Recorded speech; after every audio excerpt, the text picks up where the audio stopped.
In this video, you'll learn how to fix the request access issue in Google Drive so you can open a file that you don't currently have permission to view.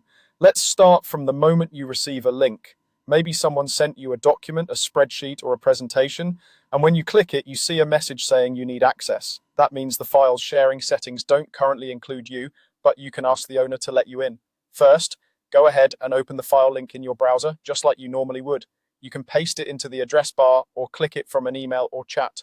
When the page loads, instead of showing the file, Google Drive will display a permission screen. On that screen, you'll see an option that says Request Access. This is the built-in way to ask the owner to give you permission without having to change any settings yourself. Click the Request Access button. When you do this, Google will usually offer a small text box where you can add a short message.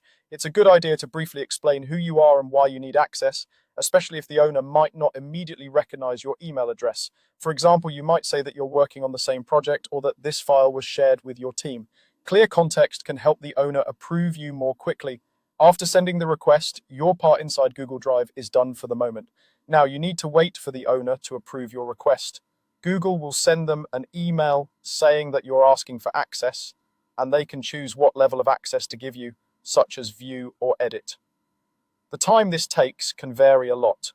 If the owner is online and watching their email, it might be just a few minutes. If not, it might take longer, so be prepared for a bit of a delay.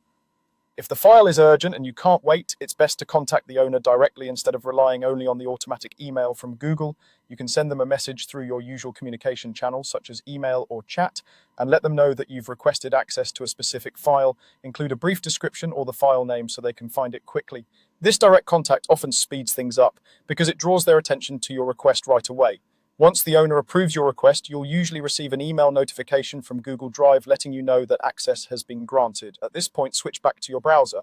If the file page is still open, simply refresh the page so your new permissions take effect. If you closed it earlier, just open the file link again from your email or chat. This time, instead of the request access screen, the file itself should open normally, and you can view or edit it based on the access level the owner has given you. And that's all you need to do to fix the request access issue in Google Drive. Open the link, send the access request, contact the owner if it's urgent, then refresh and reopen the file once your request has been approved.